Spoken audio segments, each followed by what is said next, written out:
ኣሊስ ምስ ሕጹያ ኣብ ሕጽኖት ኣብ መንገዲ ነዳዲ ክመልኡ ጠጠው ይብሉ። ስቲቭ ዝተባህለ ወዲ መኪናኦም እግረ መንገዱ የጽርይሎ። ብስርሑ ዝተሓጎሰት ኣሊስ ቲፕ ትህቦ። ኣብ ማዕድዩ ክሪኣ ዝጸንሐ ሕጹያ ሓሪቑ ይመጽእ። ንቐለቤት ንመርዓ እኮ ብዙሕ ሰልዲ ኣጥፍየ ሕጂ ኸኣ ቲፕ ትህብ ኣለኺ ዛዓርከይ ንሕና ቲፕ ንህብ ሰብ ኣይኮንና ኢሉ ነቲ ሰልዲ ይምንጥሎ።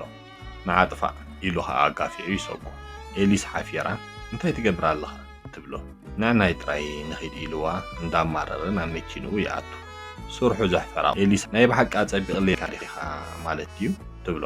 ሕጹያ እንዳማረረ ኤሊስ ንስኺ ኮሪና ኢኺ ርእሲ ግን የብልክን ይብላ። ዓቕላ ዝወደት ኤሊስ ንስኻ ናብ ወላ ሓደ ቦታ ኣይከይድኒ ትብሎ። እንታይ ክትብል ዘለኺ ተጸሊልክ ዲኺ ናይ ሆቴል መዘናግዒ ኩሉ እኮ ኸፊል እዩ ትላገጽ ኣለኺ ይብላ። እሞ ኺድ በይንኻ ተዘናግዕ እዩ ኢላቶ ቦርሳ ካብ መኪና ከተውፅእ ክትብል ብኢዱ ሒዙ ኣገዲዱ ናብ መኪና ከእትዋ ይብል። ኤሊስ ኣብዮ ኣገዲዱ ከእትዋ ክብል ስቲቭ መጺኡ ንኽገድፋ ይነግሮ። ሕጹያ ግን ፈቓደኛ ኣይኮነን። ብመጽረይ ቤቶ ገይሩኻ ገጹ ነፊሑ ከም ዝገድፋ ይገብሮ። ረሓቕ ካብዚ ኸባቢ እንተዘይኮይኑ ዝኸፍአ ነገር ክመጸካ እዩ ኢሉ ኸኣ ስቲቭ ይፍክረሉ። ሰልዲ ደሊኺ ክትልምነ ክትመጽእ ኢኺ የራኽብና ኢሉ ፈኪሩላ ይኸይድ። ኤሊስ ስራሕ የብላ ዝደልየቶ ነገር ካብ ሰብኣያ ትምርኮስ ወላ ሓሪቓ እንተተባእሰቶ ሕጂ ግን ንምንባር እንታይ ከም ትገብር ኣይትፈልጥን እያ። ስቲቭ ኣጆኺ ወልሓንቲ ኣይትኾንን ኢኺ ይብላ። ኤሊስ ወልሓንቲ ኣይትኾንን ኢኺ ምስ ሰብኣየ ተባይሰ ስራሕ የብለይ ሰልዲ የብለይ ካብ ገዛ ይርሒቐስ ወልሓንቲ ኣይትኾኒ ትብለኒ። ሽዑ ስቲቭ እሞ ምስ ሰብ ኮ ኢኺ ዘለኺ ሰልዲ እንተደኣ ደሊኺ ኣነ ክህበኪ ዘረብኡ ከይወድአ ደሓን ድሕሪ ሕጂ ካብ ወዲ ገንዘብ ክቕበል ኣይደልን እየ ትብሎ። እሞ እንታይ ክሕግዘኪ መቸም በዚ ቁሪ መኪና ሓፀቢ ክብለኪ ኣይትጽበየንን ትኾኒ ንስ ክትመስሊ ጽብቕቲ ኣብዚ መኪና ክትሓጽቢ ይኸብድ እዩ። ኤሊስ እንታይ ጸገም ኣለዎ ገዛይ ኩሉ ግዜ ብጽሬት እየ ዝሕዞ። ስቲቭ ንስ ክትመስሊ ጓል ገዛ በዚ ቁሪ ኣብዚ መኪና ክትሓጽቢ ከይፍ የብሉ ይብላ። ስምዓኒ እንተደኣ ናይ ብሓቂ ክትሕግዘኒ ወሲንካ ስራሕ ኣስራሕን ትብሎ። ስቲቭ ካብ በልክ ደኣ ሕራይ ዝሕግዘክ ዘለኹ ግን ብዛዕባ ነብስኺ ክትሓስቢ ኢለይ ነብስኺ ክትከናኸኒ ኣለኪ ኢሉ ይምሕፀና። ናብ ሕጽኖት ክትሸራሸር ዝሓሰበት ኤሊስ ላባጆ ኮይና ህይወት ከዓ ሓደ ኢላ ጀመረት። ኣብዚ ብሕታውነት ግን ብጀካ ሓደ ስቲቭ ኣብ ጎና ኮይኑ ዝድገፋ ወላ ሓደ ሰብ የለን። ስራሕ ወዲኣ ኮፍ ምስ በለት ስቲቭ ናይ መዓልቲ ሕሳባ ሒዙላ ይመጽእ። ክትከድም ምዃንኪ ብጣዕሚ የሕዝን እዩ ኣብ ስራሕ ንፍዕቲ ኢኺ ድሕሪ ቁርብ በቃ ገዛ ከለኸ ማለት እዩ ይብላ። ኤሊስ ሓቅኻ ኣለኻ ግን ኣነ ዝኸደሉ ገዛ የብለይን ትብሎ። ስቲቭ እንታይ ማለትኪ እዩ ገዛ የብልክ እንድዩ? እወ ገዛ የብለይ ኩሉ ዝነበረን ነገር ሸይጠዮ እየ ገዛ ገዚና ምስ ሕጹየ ኢና ክመለስ ሕጂ ግን ተመሊሰ ኣብኡ ክነብር ኣይደልን እየ።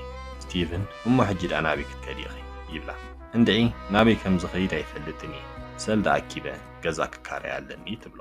ስቲቭን እንታይ ትብል ወደይ ንስ ክትመስልስ ኣብዚ ቁሪ መኪና ክትሓጽቢ ከይፍ የብሉ ኢሉ ሰልዲ ንኽውስኻ ምስ በለ ኤሊስ ደው ተብሎ እሞ ኣይቅበልን እየ ካብ በልክ ደኣ ማሓዙተይ ኣለዋ ንዓን ክድውለለን እሞ ምስአን ትቕኒ ይብላ። ኤሊስ ስቲቭን ሕጂ ኣነ ናይ ወላ ሓደ ሰብ ጽጋዕተኛ ክኸውን ኣይደልን እየ ንእሽተይ ግዜ ጥራይ ክሰርሕ ፈቓደለይ ትብሎ። ሾኽመመም እንዳበለት ከዓ ለመነቶ። ገጻሪኡ ምኽኣል ዝሰኣነ ስቲቭን ካብ በልክ ደኣ ሕራይ ግን ካሸር ጥራይ ክትሰርሒ መኪና ምሕጻብ ማለት ኣይትሕሰብ እዩ ኣብዚ ስራሕ ከዓ ክድቅስ ትኽእል ኢኻ ይብላ። ኣሊስ ኣብ ሕጽኖት ከተሕልፎ ዝሓሰበት ወርሒ ኣብ ስራሕ ያሕሊፋቶ ግን ከመይ ኢሉ ከም ዝሓለፈ ኣይተረድኣ። ምስ ስቲቭን ከዓ ክለማመዱ ጀመሩ። ካብ ገሃነብ ዝኾነ ህይወት ኣውፅኡ ጽቡቕ ህይወት ከተሰማቐር ዝገበራ ወዲ ቀስ ብቐስ ብፍቕሩ ዝተሓዝ ጀመረት። ሓደ መዓልቲ ስራሕ ምስ ወድኡ ኣሊስ ሻህ ሒዛትሉ ንሱ እውን ሒዝላ ይረኸቡ። ስቲቭን ሻህ እንዴ ሒዘልክ መጽእ ኣሊስ እውን ኣነ እውን ሒዘልካ መጽእ ትብሎ። እንዳስሓቑ ከዓ ኩባያ ይቃየሩ። ሽዑ ስቲቭን ኣሊስ ፈቓደኛ እንድሕር ኮንኪ ድራር ክጋብዘኪ ይብላ። ይርድኣኒ ካብ ዝኾነ ወዲ ሓገዝ ከምዘይ ትቐበል ግን ኣነ ምሳኺ ፍቕሪ ሒዝና ኣሎ እንዳበላ ተመጣጢራ ትስዕሞ ኣነ እውን ፍቕሪ ሒዝኒ ኣሎ ትብሎ። ኣብ መኪና ኹይዱ ኣብ ማዕድዩ ክሪኦም ዝጸንሐ ሕጹያ ክላክ ይገብረላ።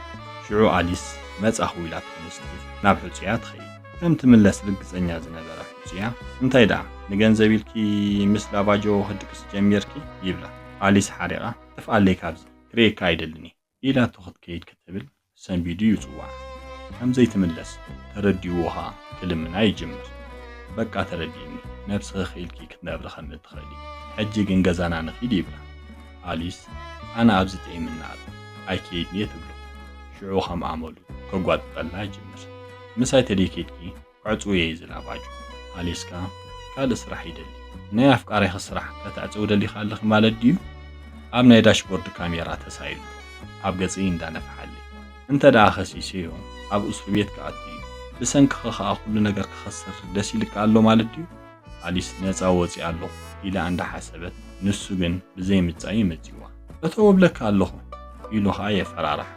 نستيفن سرحو خيط بلاشو اللي لها نام مكينة تاتو أما عديو خريات سنة ستيفن انداغوي يمتز أم مكينة فزيا إذا كل سليلي نمرعن كالي ناوتيس كتشندحني اندابلا هولو ستيفن بموسكوت بيدو حليفو يحنقو انتبع زي قريف كايا قاسكا حبالاشو كايا طيب حرايلو مسفنو وخا عزنجيو بمحزوني مكينة جيرو يهارو ستيفن كاي ورد فزيا خاخا مكينة وطيو سميكا أنا هزيا خيدي انت زي عارف كاها كل زقبر كايو أب كاميرا غريتي قالو كعطو يتكال كايو شعو أليس كان مكينة وزيا نستيفن دقيفات تدسو نزل أواجو أعتقد فيوني هاي كايبلا أليسن كان ستيف بمزغي بيت وير وطو تنفحل اتا أب داشبورد زنبرت كاميرا أريا زيا كاميرا مالت كاديو لكا خمت نسخات بلو دونكو رايكو تبلو مفرارح يوز وصدت له حوزيا فراتون حرقانون حيزو مكينو عليدو يخيل